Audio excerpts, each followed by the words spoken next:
Good customer service is the number one priority for consumers, according to a recent Forbes study. And it also showed 48% of consumers are willing to pay more for quality customer service. Well, joining me live is speaker and author Amanda Stevens. Amanda, thanks so much for joining us this morning. What Hey, Jamie. are some of the reasons here? I mean, it does seem quite logical, doesn't it, when you think about it? Good service is going to bring back people again. Absolutely. It's always, I think, been the case, but I think particularly now, post-pandemic, what we're seeing is that consumers are really looking for that human touch.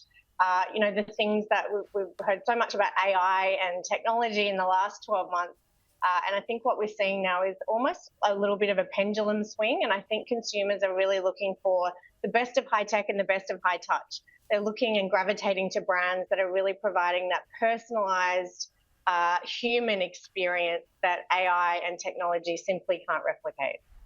And with your work, you speak to a lot of organisations, you do a lot of events and so forth. Are you hearing that this is the case, and how are companies treating their customers and their colleagues?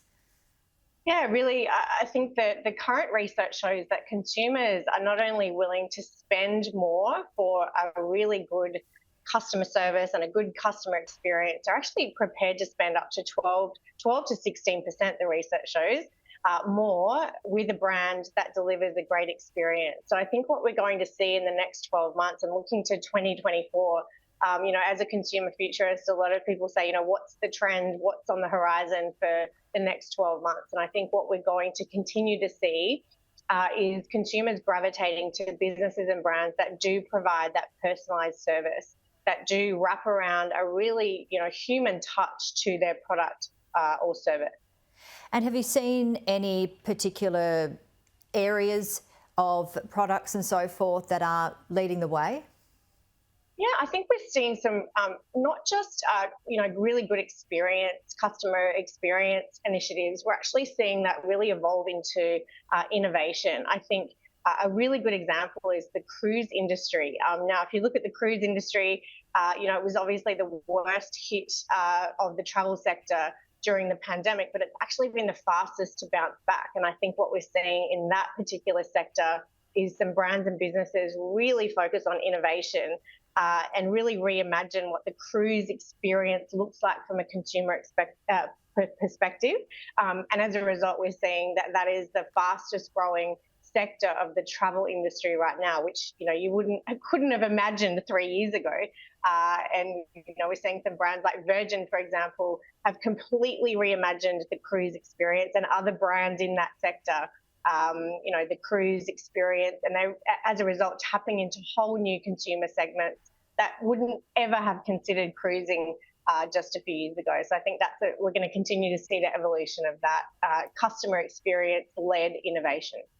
And we're also seeing a lot of people getting out and about, speaking to people in the entertainment industry, for example, record crowds, people, again, as you mentioned, those experiences, getting out and about and really using that time and seeing perhaps shows that are, again, using different technology. Absolutely. I think, post-pandemic, what we're certainly seeing with consumers is that they're spending more on experiences. They're spending more on anything that relates to having a shared experience as well. You've got to remember that for years, not just months, we had travel restrictions, border closures, and lockdowns. And I think that post-pandemic, what we're seeing is that, milestones are going to mean more. We had birthdays, anniversaries, reunions, engagement parties, weddings, and of course, sadly, even funerals taken from us. And I think those occasions mean more now. We're certainly seeing that.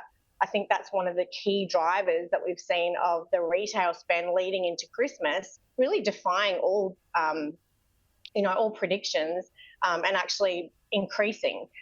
So with all of the, cost of living concerns and interest rates, the fact that retail spending is up in the lead up to Christmas is really interesting. And I think that is a reflection of the fact that consumers are really dialing into experiences and dialing into time with family and friends and really wanting those occasions to be special because we had them taken away from us. So milestones are going to mean more. Experiences are going to mean more, and I think we're going to continue to see the evolution of that into 2024.